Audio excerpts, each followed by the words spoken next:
کرام، بزرگوں، بھائیوں اور دوستوں، آج پہلی مرتبہ آپ حضرات کی اس جامع مسجد کے اندر حضرت استاذی کے حکم پر اور قاری صاحب کی خصوصی دعوت پر جمعہ پڑھانے کی غرض سے چند باتیں عرض کرنے کا موقع ملا ہے۔ اللہ تعالیٰ سے دعا ہے کہ اللہ تعالیٰ جو کچھ میں کہوں آپ سنیں، اس پر عمل کرنے کی توفیق عطا فرمائے۔ اس لیے کہ علم کا ہونا کمال نہیں، اس پر عمل کا ہونا کمال ہے، اور یہی ہم مسلمانوں کی شان ہے کہ جو تھوڑا علم ہمیں آ جائے اس پر عمل ہو، اور یہی ہمارے صحابہ کرام رضوان اللہ تعالی علیہم اجمعین کی سنت بھی ہے کہ وہ سرور کونین صلی اللہ علیہ وسلم سے ایک جملہ سنتے تھے، ان کو سکون نہیں آتا تھا جب تک اس پر عمل نہ کریں۔ تو اللہ تعالیٰ سے دعا ہے کہ جو کچھ ہم کہیں آپ سنیں، اس پر عمل کرنے کی توفیق عطا فرمائے۔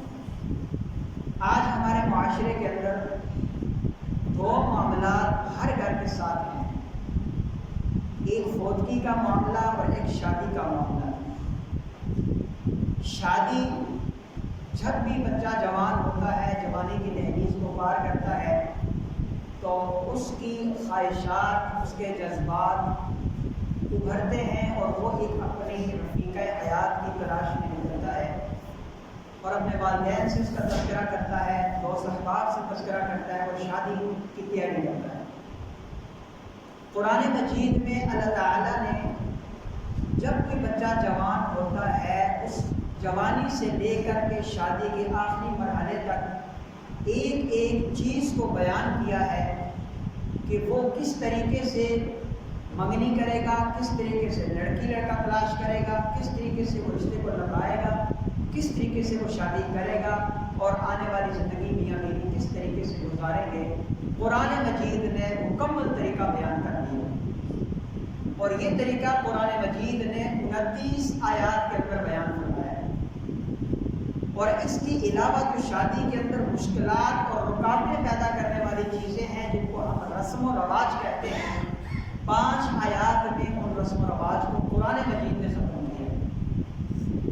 ذخیرہ احادیث میں سے 1900 احادیث ایسی ہیں کہ جس میں نبی کریم صلی اللہ علیہ وسلم نے شادیوں کو آسان، سادہ، جلدی کرنے کی ترغیب دینے کے ساتھ ساتھ ان کے اندر جو رسم و رواج ہے انہیں ختم کرنے کا حکم دیا ہے۔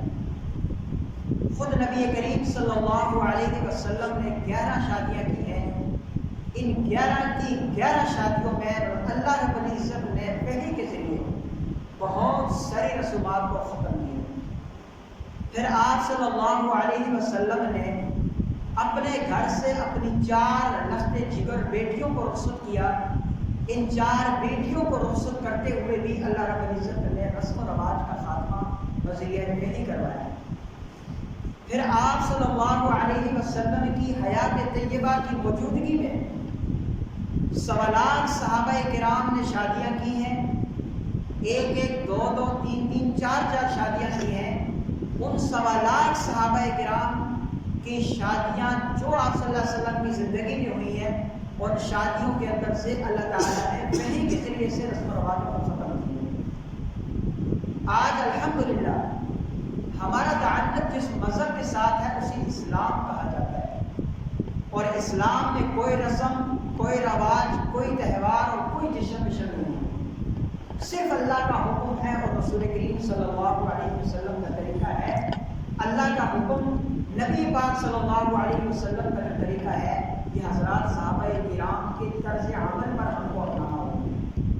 اس سے جو بھی ہٹ جائے گا وہ گمراہ ہے، وہ رائے راستے ہٹ چکا ہے، یا وہ ہندوانہ طریقے پہ چل پڑا ہے، یا وہ کافرانہ طریقے پہ چل پڑا ہے، یا وہ عیسائیوں کے طریقے پہ ہے، یا وہ یہودیوں کے طریقے پہ ہے، یا وہ مشرکین کے طریقے پہ ہے، وہ مسلمانوں کے طریقے پہ ہے۔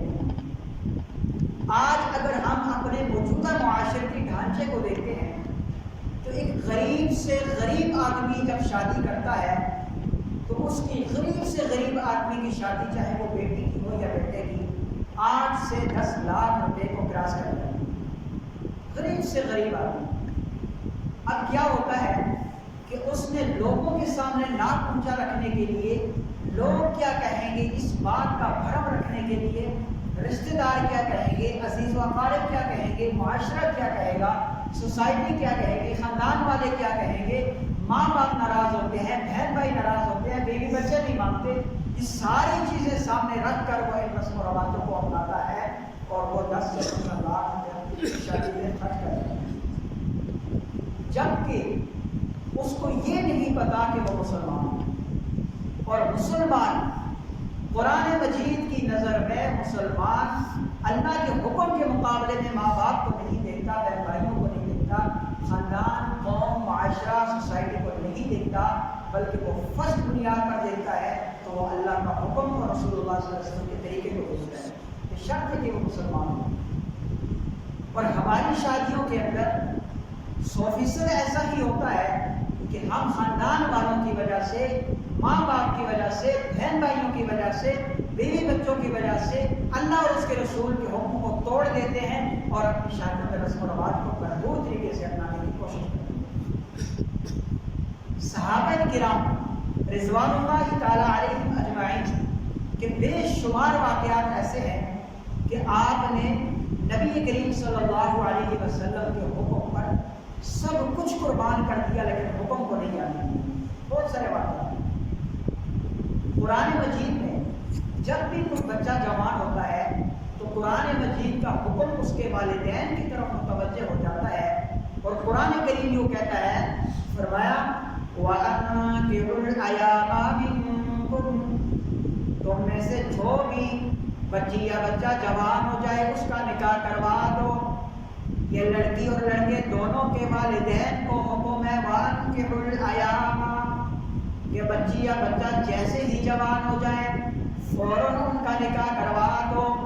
اب جوان ہونے کے بعد کوئی دلیل، کوئی حجت، کوئی قیل و قال نہیں، کوئی بہانہ نہیں چلے گا کہ بیٹا نوکری کر رہا ہے، بیٹا سیٹل ہو جائے، پیسے نہیں ہیں، گھر نہیں بنا ہوا، کسی قسم کا کوئی بہانہ شریعت میں نہیں چلتا۔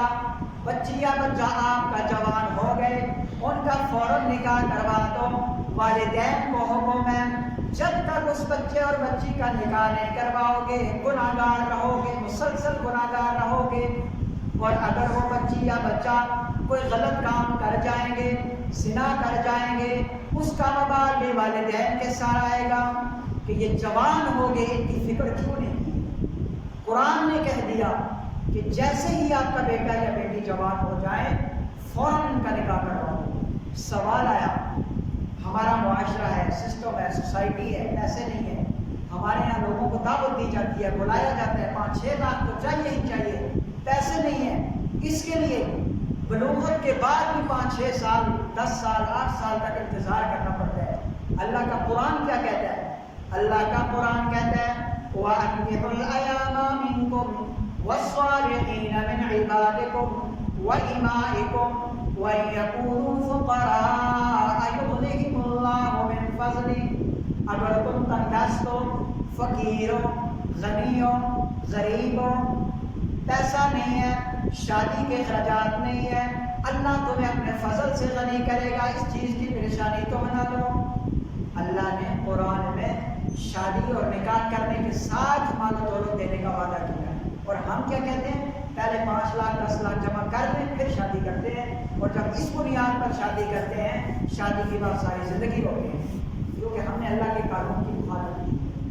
سرکار تو عالم صلی اللہ علیہ وسلم اس آیت کی روشنی میں فرماتے ہیں کہ 3 آدمیوں پر اللہ کا حق ہے کہ اللہ تعالیٰ ان کو اپنے فضل سے غنی کرتا ہے۔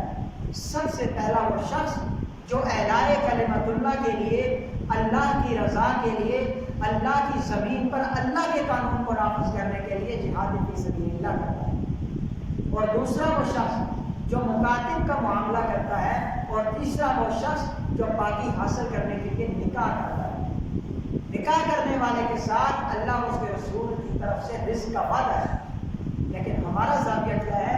ہم پہلے 5 لاکھ 10 روپے اکٹھے کریں، پھر بچہ سیٹل ہو جائے، اپنے پاؤں پہ کھڑا ہو جائے، اچھی نوکری لگ جائے، بینک بیلنس بن جائے، کار کوٹھی ہو جائے، پھر نکاح کریں گے، اور پھر یہ بات ساری چیزیں جمع کرتے کرتے وہ 40 سال کی عمر کو پہنچتا ہے، تجربہ آپ کا مجھ سے زیادہ ہوگا، 40 سال کی عمر کے بعد انسان کے اندر قدرتی طور پر چڑچڑاپن آ جاتا ہے۔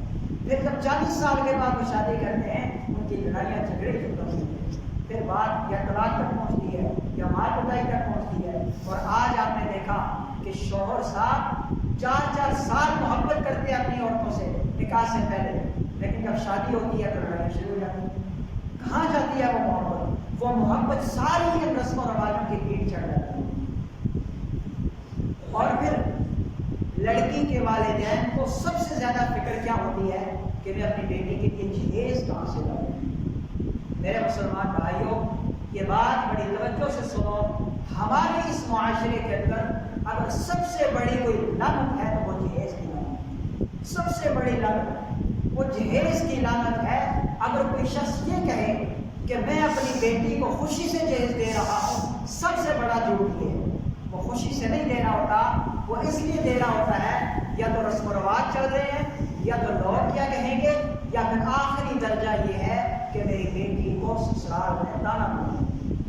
بیٹی کو سسرال والوں سے تانے سے بچانے کے لیے جہیز دیتے ہیں۔ اور ہوتا ہی یہی ہے کہ لوگ کیا کہیں گے، بیٹی کو کچھ دے نہیں سکا، ساس کہے گی تیرے باپ نے تجھے دیا کیا ہے، تیرے باپ نے تجھے دیا کیا ہے۔ پہلی رات کو جا کے بیوی کے بیڈ پر سوتے ہیں، اگر ذرا سے غیرت ہو یقین کرو بندہ اس کے بیڈ پر سو نہیں سکتا، اس کے برتن سے کھا نہیں سکتا، پھر وہ مرد کس کام ہے؟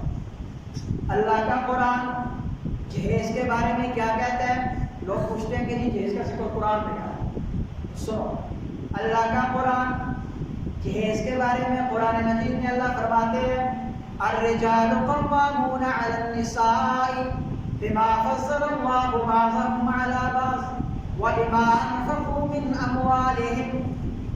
ہم نے مردوں کو فوقیت دی ہے، مردوں کو فضیلت دی ہے، مردوں کو بڑا بنایا، مردوں کو صاحبان بنایا، مردوں کو سرپرست بنایا۔ کیوں؟ کیونکہ ان مردوں نے عورتوں پر اپنا مال خرچ کیا، جہیز کی صورت میں خرچ کیا۔ قرآن کہتا ہے وَأَسْكِنُوهُنَّ مِنْ حَيْثُ سَكَنْتُمْ، جہاں پر تم رہو وہاں ان کو رکھو، یعنی مکان شوہر نے دینا ہے، رزقهن روٹی شوہر نے دینی ہے، کسوتهن کپڑا شوہر نے دینا ہے، روٹی کپڑا اور مکان یہ شوہر نے دینا ہے۔ الرجال قوامون جہیز شوہر نے دینا ہے، اور مہر جو ہے وہ کس نے دینا ہے؟ شوہر نے دینا ہے۔ وَآتُوا النِّسَاءَ صَدُقَاتِهِنَّ نِحْلَةً، اپنی عورتوں کو مہر خوش دلی سے دیا کرو۔ آج سب سے زیادہ ڈنڈی جو ماری جاتی ہے وہ مہر کے اندر ماری جاتی ہے۔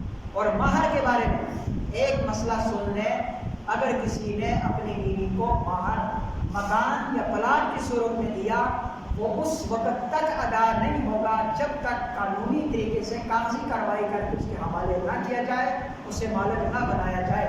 اور نبی کریم صلی اللہ علیہ وسلم کا فرمان ہے قرب قیامت میں کچھ لوگ ایسے ہوں گے جو اپنی بیویوں سے بھی زنا کریں گے۔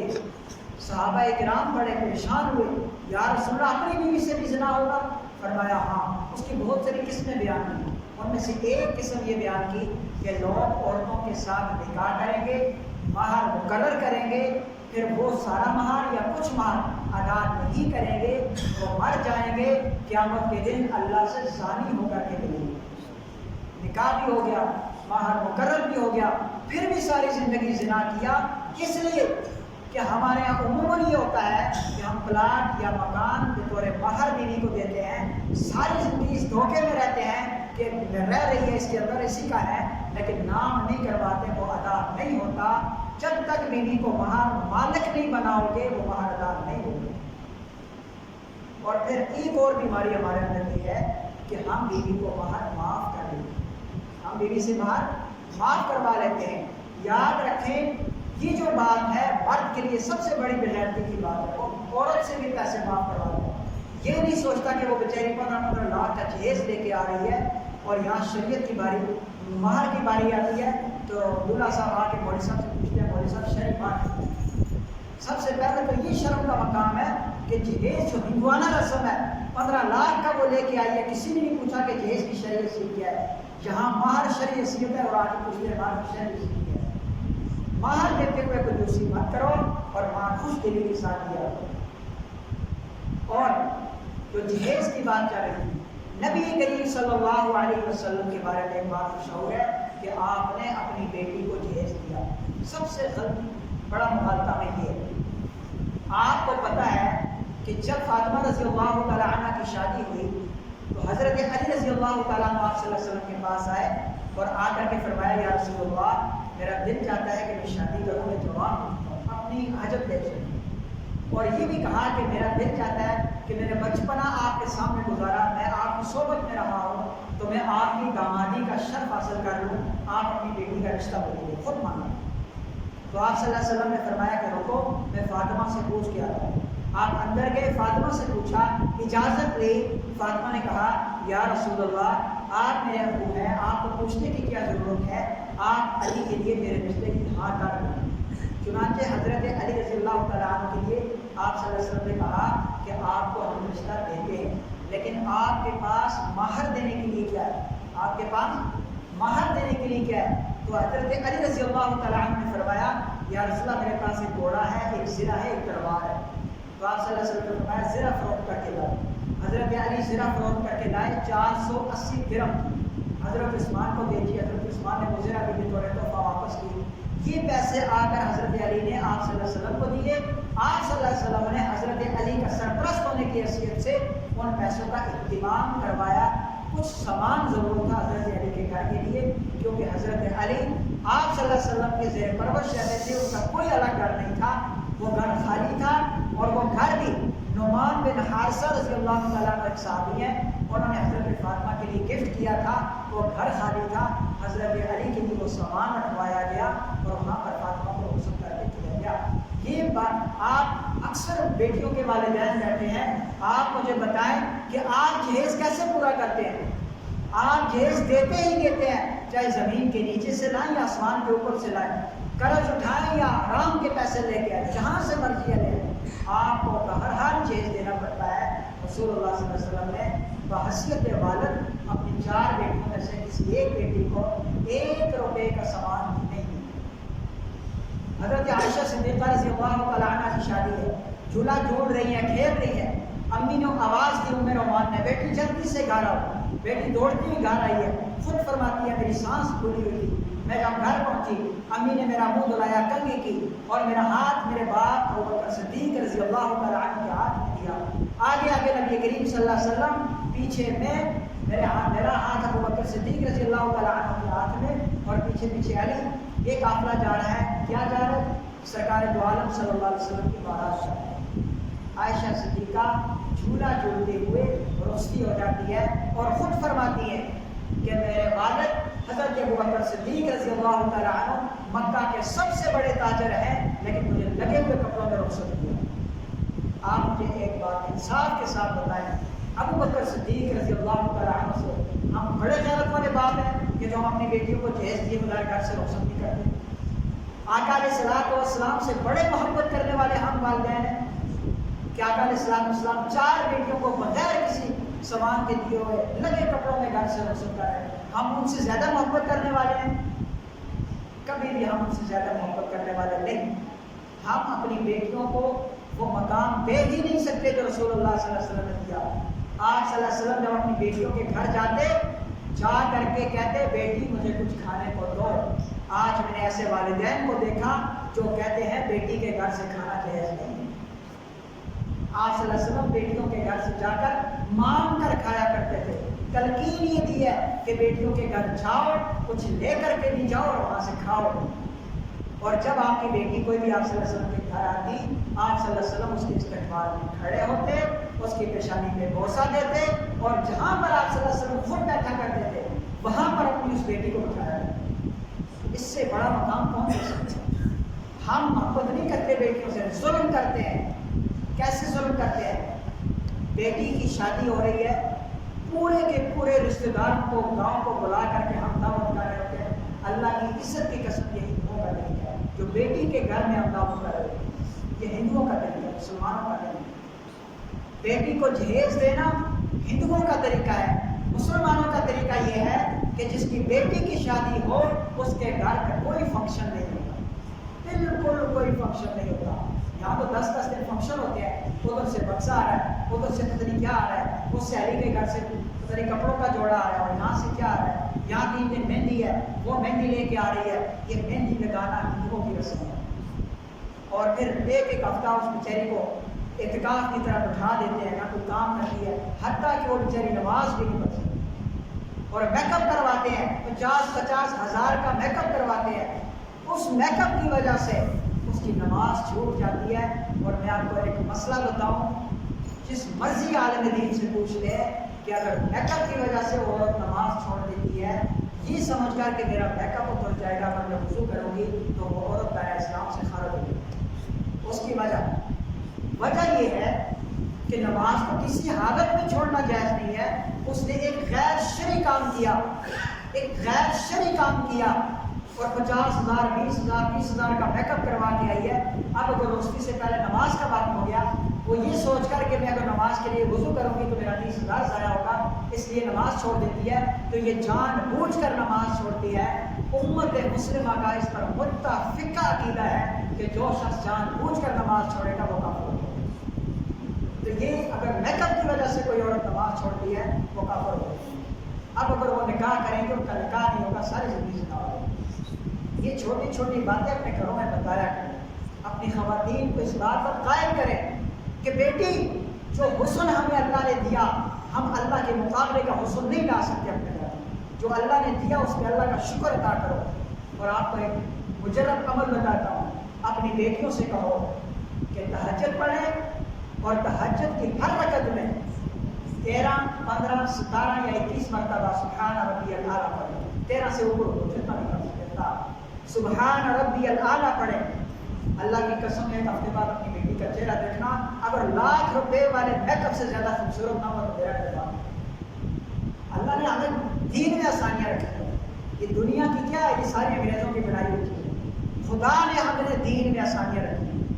اور لڑکی کے گھر میں کوئی فنکشن نہیں، لڑکی کا نکاح، لڑکی کے گھر میں شادی صرف ایک دن ہے جس دن اس کی روشنی ہو۔ لڑکے کے گھر میں 2 دن نکاح ہے، 2 دن شادی ہے، ایک دن جس دن لڑکی آئے گی اور دوسرے دن ولیمہ۔ اور جو لوگ ولیمہ رات گزارنے سے پہلے کر دیتے ہیں ان کا ولیمہ نہیں ہوتا ہے، وہ صرف ایک دعوت ہوتی ہے، ولیمے کا ثواب ان پر نہیں ہے۔ اور وہ ولیمہ جس میں کھانے کے پیسے لیے جائیں وہ ولیمہ نہیں ہوتا، وہ ایک ہوٹل پہ آپ کے کھانا کھایا اور پیسے دیے بس بات۔ اور وہ کیسے؟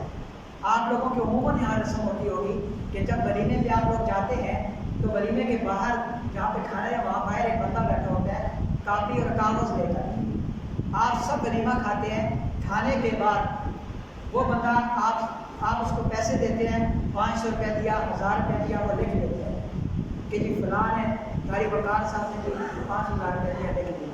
اب قاری وقار صاحب کی شادی ہوگی، ان کی شادی پہ وہ بندہ پیسے واپس کرے۔ اس کو تمام علماء کرام نے سود لکھا ہے، اور علماء کرام تو بعد کی بات ہے، قرآن مجید کی 2 آیات میں اس کو سود لکھا گیا ہے۔ اشارہ میں دے دیتا ہوں، گھر میں جا کے مطالعہ کرنا آپ کا کام ہے۔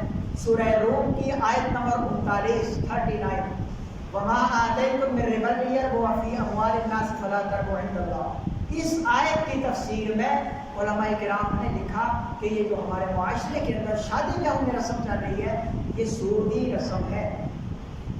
اور دوسری آیت سورہ مدثر کی آیت نمبر 6 وَلَا تَمْنُن تَسْتَكْثِرْ، اس آیت کی روشنی میں بھی یہی اسی رسم کی طرف توجہ مبذول کر رہی ہے کہ یہ جو رسم ہے یہ سودی رسم ہے، اور جب تک کوئی بندہ پیسے نہ دے شادی کے جا کے اسے سکون ہی نہیں آتا، اور اس ولیمے کا کوئی ثواب نہیں۔ تمام علماء نے لکھا کہ اس ولیمے کا کوئی ثواب نہیں ہے، اور ولیمہ عبادت کے درجے میں آتا ہے، ولیمے کا ثواب اللہ کے نبی نے کیا، سنو ہے۔ لیکن افسوس کہ ہم ہندوؤں کی رسموں کی پیٹ چل رہے ہیں، اور شادی بیاہوں کے اندر سب سے غلیظ رسم جو بارات کی رسم ہے، آپ اگر صحابہ کرام کے واقعات شادیوں کے پڑھے نا تو کس طرح صحابہ کرام کی بارات ہوا کرتی تھی۔ حضرت عائشہ صدیقہ کی بارات میں نے ابھی بتائی کیسے ہوئی ہے۔ حضرت فاطمہ رضی اللہ تعالی عنہ کو اپنی سوتیلی ماں ام سلمہ نے گھر جا کے چھوڑا، یہ بارات۔ حضرت سعید ابن مسیب رحمۃ اللہ علیہ کا بھی گزرے، ان کی بیٹی تھی عالمہ، صاحبہ، فاضلہ، بڑی خوبصورت، بڑے بڑے بادشاہوں نے اس وقت کے رشتہ مانگا اور انکار کیا. ان کے مدرسے کا ایک طالب علم تھا جو غریب تھا, اس کی بیوی فوت ہو گئی, 2 چھوٹے چھوٹے بچے رہ گئے. اس طالب علم سے پوچھا کہ کیا تم دوسری شادی کرنا چاہتے ہو؟ اس نے کہا میرے 2 بچے ہیں چھوٹے چھوٹے, میری بیوی فوت ہو گئی ہے, میں غریب آدمی ہوں, میرے پاس کھانے کے پیسے نہیں ہیں, مجھے کون دے گا رشتہ؟ انہوں نے کہا اگر آپ کرنا چاہتے ہو تو میں اپنی بیٹی کا رشتہ دے دوں. انہوں نے اپنی بیٹی کا نکاح اس سے کروا دیا. اس کو کہا کہ تم گھر جاؤ, والدہ کو خوشخبری سناؤ. جب وہ گھر گیا, والدہ کو خوشخبری سنائی. مغرب کا ٹائم ہوا, دروازے پہ دستک ہوئی, دروازہ کھولا تو آپ سامنے استاد جی کھڑے, حضرت سعید ابن مسیب رحمہ اللہ, اور اپنی بیٹی کو ساتھ لے کر آئے. اور وہ بچہ حیران رہ گیا کہ استاد جی آپ کیسے آگے, مجھے بلایا ہوتا. انہوں نے کہا آپ کی بیوی موجود ہے, آپ رات کو تنخواہ کیجیے, یہ لو آپ کی امانت ہے. یہ ہماری اسلامی بارات ہے. ہم پتہ نہیں کیا ہندوؤں کے طریقے اٹھا کے بیٹھ گئے. مسلمان ہو اور نبی کریم صلی اللہ علیہ وسلم کے طریقوں سے ہٹ کر کرے, وہ اس کے شان کے ساتھ زہر ہو. اور ہم یہ سارا کچھ کیوں کرتے ہیں؟ بڑی توجہ کی بات, یہ سارا کچھ کیوں کرتے ہیں؟ اس لیے کرتے ہیں کہ لوگ کیا کہیں گے, لوگ کیا کہیں گے. سنو, لوگوں میں کون شامل ہے؟ سب سے پہلے ماں باپ, بہن بھائی, بیوی بچے, عزیز و اقارب, قوم قبیلے والے, خاندان والے, اڑوس پڑوس, یہ لوگ سارے شامل ہیں. اب آپ اگر یہ سوچ کر رسم و رواج ادا کرتے ہیں کہ لوگ کیا کہیں گے, تو قرآن کہتا ہے سورہ توبہ کی آیت نمبر 24, اللہ تعالیٰ فرماتے ہیں قُلْ إِنْ كَانَ آبَاؤُكُمْ وَأَبْنَاؤُكُمْ وَأَزْوَاجُكُمْ وَعَشِيرَتُكُمْ وَأَمْوَالٌ اقْتَرَفْتُمُوهَا وَتِجَارَةٌ تَخْشَوْنَ كَسَادَهَا أَحَبَّ إِلَيْكُم مِّنَ اللَّهِ وَرَسُولِهِ وَجِهَادٍ فِي سَبِيلِهِ فَتَرَبَّصُوا حَتَّىٰ يَأْتِيَ اللَّهُ بِأَمْرِهِ. میرے محبوب ان سے کہہ دیجئے کہ اگر آپ کو آپ کے ماں باپ, بہن بھائی, بیوی بچے, یہ ساری مال و تجارت کی ساری آیت بیان کی ہے, یہ ساری چیزیں اللہ اور اس کے رسول سے زیادہ محبوب ہے, تو اللہ کے عذاب کا انتظار ہو. اور ہم یہی کچھ کر رہے ہیں. اللہ اور اس کے رسول کے حکموں کو پس پش ڈالا ہوا ہے, لوگوں کی خاطر کرتے ہیں. کہ ماں ناراض ہو گئی, بھائی ناراض ہو رہا تھا, بیوی نہیں مان رہی تھی, جی بہنوں کی فرمائش تھی, اللہ اور اس کے رسول کے حکموں کی کوئی پرواہ نہیں, یہ سارے رشتہ داروں کی پرواہ ہے. اور یاد رکھو, اللہ کے نبی صلی اللہ علیہ وسلم نے فرمایا لا یؤمن احدکم حتی اکون احب الیہ من والدہ وولدہ والناس اجمعین, کہ تم میں سے کوئی بھی اس وقت تک مومن نہیں ہو سکتا جب تک اپنے والدین اور اپنی اولاد سے زیادہ اللہ اور اس کے رسول کے ساتھ محبت نہ کرے. ایمانداری سے بتاؤ, ہم کرتے صرف دعویٰ کرتے ہیں. فوتگی میں ہماری رسمیں دیکھیں, شادیوں میں ہماری رسمیں دیکھیں, سب ان رشتہ داروں کو خوش کرنے کے لیے کرتے ہیں. اور یہی رشتہ دار, سکی ماں, سکا باپ, بہن بھائی, بیوی بچے, سارے یہی لوگ قیامت کے دن جن کے لیے ہم کہتے ہیں کہ لوگ کیا کہیں گے.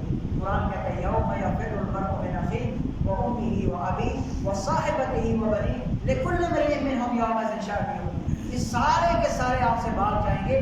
آپ کہو گے امی جان ایک نیکی چاہیے دے دو, امی کہے گی تو ہے کون؟ پہچاننے سے بھی انکار. قرآن کہتا ہے پہچاننے سے ہی انکار کر دیں. ابو ایک نیکی دے دو. باپ اپنے بیٹوں کے پاس جائے گا, بیٹا تیری خاطر میں نے سب کچھ کیا دنیا کے اندر, ایک نیکی چاہیے. بیٹا کہے گا میں آپ کو پہچانتا ہی نہیں. نفسا نفسی کا عالم ہوگا. سارے کے سارے نبی اپنی اپنی حالت میں پڑے ہوئے, سارے اولیاء, سارے صوفیاء, سارے علماء نفسا نفسی کے عالم میں پڑے ہوئے, کوئی کسی کے کام نہیں ہے. اگر کام آئے گا تو نبی کریم صلی اللہ علیہ وسلم کی سنت کام آئے گی. حوض کوثر پر میرے اور آپ کے آقا تشریف فرما ہوں گے, ایک ایک امتی جائے گا, اپنے ہاتھ سے حوض کوثر پلا رہے ہوں گے. لیکن کچھ لوگ ایسے جائیں گے کہ آپ صلی اللہ علیہ وسلم کو پہچاننے سے انکار کریں گے, کہیں گے اس کو سائڈ پہ کرو. فرشتے کہیں گے یا رسول اللہ یہ آپ کا امتی ہے. فرمایا کہ میرا امتی نہیں ہے, یہ رسم و رواج کی گردن میں گھسا ہوگی, اس کو میری سنتوں کی پرواہ نہیں تھی, یہ شرک و بدعت کو اپناتا تھا. اس نے میری امت میں میرے جانے کے بعد خرافات کو پیدا کیا تھا, اور یہی خرافات جو ہم شادیوں میں, جو ہم فوجیوں میں کر رہے ہیں. آج اس سب کچھ کے لیے کل اللہ کے نبی اگر ہم سے انکار کر دیں تو کیا فائدہ ہوگا ان نمازوں کا, کیا فائدہ حج عمرے کا, کیا فائدہ سب کچھ نیکیاں کرنے کا, اگر ہماری رسم و رواج کی وجہ سے, شرک و بدعت کی وجہ سے اور ان خرافات کی وجہ سے اللہ کے نبی ہی ہمیں پہچاننے سے انکار کریں. اور پھر اگر ہم سنتوں کو زندہ کریں گے نا تو بڑی مزے کی بات سنو، قیامت کا دن ہوگا، اس شخص کے لیے جہنم کا فیصلہ ہو چکا ہوگا۔ اللہ تعالیٰ کہیں گے فرشتوں سے اسے پکڑو اور جہنم میں لے جاؤ۔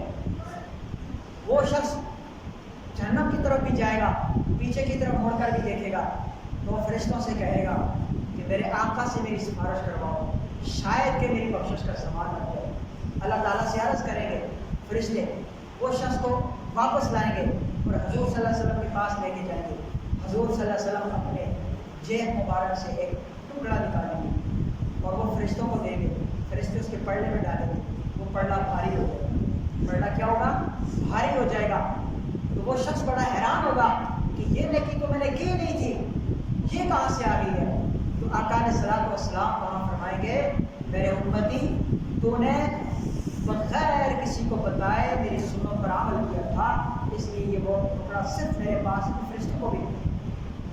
کچھ اعمال ایسے ہوں گے، علماء سے پوچھے گا کہ جو کرامن کاتبین کو بھی نہیں پتا ہوگا، وہ ٹکڑا آپ صلی اللہ علیہ وسلم کے پاس ہوگا، وہ پلڑے میں رکھیں گے، پلڑا بھاری ہو جائے گا اور وہ شخص جنت میں چلا جائے گا۔ اس کے اعمال نامے میں کوئی نماز، کوئی روزہ، کوئی زکوٰۃ نہیں ہوگا، لیکن کچھ ایک عمل ایسا ہوگا جس کی وجہ سے رسول کریم صلی اللہ علیہ وسلم کا دل خوش ہوا، وہ عمل آپ صلی اللہ علیہ وسلم نے اپنے پاس محفوظ رکھا، قیامت کے دن اس عمل کی وجہ سے وہ بندہ جنت میں چلا جائے گا۔ تو آپ سنتوں پہ عمل کریں گے انشاءاللہ، بالخصوص شادی بیاہوں اور فوتیوں کے اندر۔ آپ فوتیوں کے اندر دیکھیں ایک بہت گندی رسم ہمارے یہاں، اور میں خود ملوث ہوں۔ جب کوئی فوتی ہوتی ہے تو ہمارے گھر میں بھی یہ چیز ہوتی ہے، ایسا نہیں ہے کہ میں پاک صاحب ہوں، ہمارے گھر میں بھی یہ چیز ہوتی ہے، لیکن غلط ہے کہ جب کوئی مرد فوت ہو جاتا ہے تو پورے محلے کی، پورے گاؤں کی، پورے عزیز و اقارب کی عورتیں وہاں کر مرد میت کا دیدار کر رہی ہوتی ہیں، مرد میت کا دیدار کر رہی ہوتی ہیں۔ یا پھر اس رسم کو چھوڑو یا پھر ایک نیا طریقہ ایجاد کرو، جب کوئی عورت مر جائے جنازہ پڑھنے کے بعد اس کا چہرہ بھی کھول دو، سارے مر گئے، بات تو برابر ہے نا۔ عورت کو سامنے مرد میت کو رکھنا جائز ہی نہیں، پتہ نہیں یہ رسم کہاں سے چلی گئی، یہ رواج کہاں سے چلا گیا۔ آج بھی بڑے قادرین علماء دنیا سے رخصت ہو جائیں، ان کا جنازہ عورتوں میں نہیں رکھا جاتا، مردوں میں رکھا جاتا ہے۔ اور پھر حکم یہ ہے، حضرت علی رضی اللہ تعالیٰ عنہ کی حدیث ہے، روایت ہے، فرماتے ہیں 3 کاموں میں جلدی کرو۔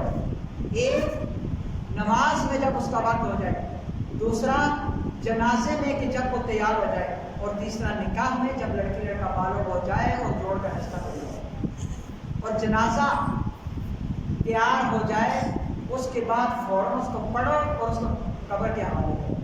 ہمارے یہاں کیا ہوتا ہے، سب سے پہلے تو روٹی کا اعلان ہوتا ہے، جی ہمیں بڑی خوشی ہے، ہمارے والد صاحب فوت ہوئے، ہماری والدہ فوت ہوئی ہے، سب روٹی کھا کے جائیں، خوشی کا اظہار ہی ہوتا ہے نا، دعوت تو خوشی کے موقع پر ہوتی ہے، اعلان ہوتا ہے جی کھانا کھا کے جائیے گا، بڑی خوشی کا اظہار کرے، والد صاحب سے جان چھوٹی ہے، ڈانٹتے تھے لوگ۔ اور دوسرا سب سے بڑی مصیبت یہ ہے کہ ان کا دیدار، چہرہ کھول دیا جاتا ہے، سارے لوگ آتے ہیں، آدھا پونا گھنٹہ وہاں ضائع ہوتا ہے، اور اس حکم کا انکار ہو جاتا ہے کہ جس نے فرمایا کہ جنازہ فوراً ادا کرو۔ طریقہ کار یہ ہے، صحیح مصنون طریقہ یہ ہے، اگر آپ نے اس کا آخری دیدار کرنا ہی ہے، کوئی شرعی عمل نہیں ہے، اگر کرنا ہی ہے تو اس میت کو مردوں میں رکھ دو، ایک جگہ پہ رکھ دو، جو بھی مرد آتا جائے وہ اس کا دیدار کرتا جائے، سائڈ میں بیٹھتا جائے، باتیں نہ کرے، جو بھی اس کو آتا ہے، درود شریف آتا ہے، سورہ فاتحہ آتی ہے، اخلاص آتی ہے، یاسین آتی ہے، قرآن پاک کی جو تلاوت آتی ہے وہ بیٹھ کے پڑھتا جائے۔ جیسے ہی جنازے کا وقت ہو جائے اٹھایا جائے، خاموشی کے ساتھ قبرستان جاؤ، جنازہ پڑھو اور فوراً دفناؤ۔ اور جو مسنون عمل ہے وہ یہ ہے کہ تلقین پڑھنے تک اس قبر پر جو بیٹھتا ہے اس کو 2 کی رات میں سماپت ہو جائے۔ ہمارے یہاں کیا ہوتا ہے، جب تک جنازے میں مٹی نہیں ڈالی جاتی، 2 بندے ادھر بیٹھے ہیں، 2 ادھر بیٹھے ہیں، 2 ادھر بیٹھے ہیں، آپ اس میں ڈبے رکھ دیں۔ اس عمل کے اوپر شیطان بڑا خوش ہوتا ہے، کہتا ہے دیکھو میرے دوست سارے باتیں کر رہے ہیں، ان کو یہ پتہ نہیں ہے کہ اگلی باری ایک تھی، شیطان بھی دھوکے میں رکھتا ہے، ان کو یہ پتہ نہیں ہے آج ان کا ایک ساتھی چلا گیا، اگلی باری ان میں سے کسی کی ہے، اور یہ اپنی دنیا کی باتیں کار بنائی ہے، کوٹھی بنائی ہے، بکڑا بنایا ہے، ان چیزوں میں پڑے گی۔ جو ٹوٹے پھوٹے الفاظ میں نے آپ سے عرض کیا وہ یہ ہے کہ شادیوں کے اندر بن جملہ جتنی بھی رسومات ہیں ان کو ختم کرنے کی کوشش کریں گے، بحیثیت مسلمان، کسی مولوی صاحب کے کہنے پہ نہیں، آقا علیہ الصلوۃ والسلام کے امتی ہونے کے، عاشق ہونے کے، ناطے ہم نے آج سے رسموں کا بائیکاٹ کریں گے انشاءاللہ۔ اور الحمدللہ بہت سارے علاقوں میں بہت سارے لوگوں نے رسمیں ختم کی۔ ہوتا کیا ہے، آپ قرضہ لیں گے، لوگوں کی منتیں کریں گے، سماجتیں کریں گے۔ اللہ کی قسم میں نے ایسے واقعات میرے سامنے آئے ہیں کہ عورتوں نے جسم فروشی کر کے جہیز بنایا، اللہ کی قسم کا جسم فروشی کر کے جہیز بنایا۔ ہمارا جو ہندوؤں کا یہ قانون بنا ہوا ہے جہیز کا، یہ کیوں بنا ہے؟ اسلام سے قبل، یہ جو ہندو مذہب ہے سب سے پرانا، اسلام سے قبل اس مذہب نے قانون بنایا تھا کہ ہم عورتوں کو وراثت میں حصہ نہیں دیں گے۔ پھر اس میں لڑائیاں ہوئی، جھگڑے ہوئے، وقت گزرتا گیا، پھر انہی ہندوؤں نے قانون بنایا کہ جو عورتیں لڑائی کر رہی ہیں، جھگڑے کر رہی ہیں، سمجھدار عورتیں پیدا ہو گئی ہوگی، تو ان کو ہم جہیز کی صورت میں شادی کے موقع پر بھاری سامان دے کر سائڈ پہ کر دیتے تاکہ ان کے منہ بند رہے۔ یہ سلسلہ ہندوؤں سے چلا، پھر اللہ کے نبی صلی اللہ علیہ وسلم دنیا میں تشریف لائے، آقا علیہ السلام کو نبوت ملی۔ نبوت ملنے کے بعد احکامات کا نزول ہوا۔ ایک عورت کا شوہر فوت ہو گیا، قرآن پاک میں سارا ذکر موجود ہے۔ ایک عورت کا شوہر فوت ہو گیا، وہ عورت آپ صلی اللہ علیہ وسلم کے پاس آتی ہے، آ کر کہتی ہے یا رسول اللہ میرا شوہر فوت ہو گیا، ہم ہندوؤں سے مسلمان ہوئے، ہمارے ہاں یہ رواج ہے کہ عورتوں کو وراثت سے حصہ نہیں دیا جاتا، تو جو میرے شوہر کے بھائی ہیں سب کچھ انہوں نے ہڑپ کر لیا، اب مجھے کچھ نہ ملا، مجھے میرے چھوٹے چھوٹے بچے جو ہیں یہ بھوک سے مر جائیں گے۔ تو آقا علیہ السلام نے کہا کہ آپ صبر کرو، مجھے وحی کا انتظار کرو۔ یہ باتیں ہو ہی نہیں تھی کہ اللہ کی طرف سے قرآن نازل ہوا للرجال نصیب مما ترک الوالدان والاقربون، یہ والی آیت نازل ہوئی۔ وہ عورت خوشی سے اٹھی اور سیدھی شوہر کے بھائیوں کے پاس چلی گئی کہ میرے حق میں قرآن نازل ہوا، مجھے میرا حصہ دو۔ بھائی بھی مسلمان ہو چکے تھے لیکن احکامات نازل نہیں ہوئے تھے۔ بھائیوں نے کہا کہ بتاؤ تمہارا حصہ کتنا ہے، بچوں کا حصہ کتنا ہے؟ تو اس عورت نے خوشی کے مارے یہ بات تو بتا دی کہ میرے حق میں آیت نازل ہوئی ہے، یہ نہیں پوچھ سکی کہ یا رسول اللہ میرا کتنا حصہ ہوگا، میرے بچوں کا کتنا حصہ ہوگا۔ وہ دوبارہ آقا علیہ السلام کی خدمت میں حاضر ہوئی۔ آقا علیہ السلام مسکرائے اور کہا تو خوش نصیب عورت ہے کہ یکے بعد دیگرے تیرے حق میں 2 آیتیں نازل ہوئی، اور فرمایا یوصیکم اللہ فی اولادکم للذکر مثل حظ الانثیین، یہ والی آیت نازل ہوئی ہے تو ایک بیٹا 2 بیٹیاں برابر حصہ، یہ تمہارا حصہ ہے، تمہیں بھی حصہ ملے گا، ان کو بھی حصہ ملے گا۔ پوری آیت پڑھ کر سنائی، وہ عورت خوشی خوشی ان کے پاس جاتی ہے، اس کو حصہ مل جاتا ہے۔ آقا علیہ السلام نبوت سے پہلے ایک شادی کرتے ہیں، آخری بات عرض کر رہا ہوں، بڑی توجہ سے سنیے گا۔ آقا علیہ السلام اعلان نبوت سے پہلے ایک شادی کرتے ہیں، وہ شادی چونکہ اس دور کے اندر مشرکین مکہ کا نام تو آپ نے سنا ہوگا، بار بار علماء کی زبان سے کہ مشرکین مکہ جنہوں نے کعبہ کے اندر بھی 300 سال بت رکھے ہوئے تھے، وہ مشرکین مکہ کے نام سے مشہور تھے، لیکن وہ تھے یہی ہندو۔ اس طرز پر وہ شادیاں بھی ہوتی تھی، سارے معاملات اس طرز پر ہوتے تھے۔ حضرت خدیجہ رضی اللہ تعالیٰ عنہ کی شادی بھی ہوئی آپ صلی اللہ علیہ وسلم کے ساتھ، کیسی ہوئی تفصیلی واقعہ ہے۔ حضرت خدیجہ رضی اللہ تعالیٰ عنہ اپنے ساتھ بہت بڑا سامان لے کر 2 جگہ، کوئی تجارت کا سامان تھا، کوئی وہ خاندانی رسم و رواج کے طور پر جہیز کا سامان لے کے آئی۔ جب وہ سامان لے کے آئی، آپ صلی اللہ علیہ وسلم ایک مرد تھے اور غیرت مند تھے، آپ صلی اللہ علیہ وسلم کی غیرت نے گوارا نہیں کیا کہ میں عورت کے سامان پر گزارا کروں۔ 4-5 دن گزرنے کے بعد آقا علیہ السلام نے حضرت خدیجہ رضی اللہ تعالیٰ عنہ کی اجازت کے ساتھ وہ سارا سامان مکہ کے یتیموں میں تقسیم کر دیا، سارا سامان مکہ کے یتیموں میں تقسیم کر دیا۔ خدیجہ رضی اللہ تعالیٰ عنہ خود فرماتی ہے کہ ہم 2 دن بھوکے رہے، اگر وہ سامان ہمارے پاس ہوتا 100 سال بھی ہم اس کو کھا سکتے تھے، لیکن ہم فاقوں کے آگے 2 دن ہمارے گھر چولہا نہیں چلتا۔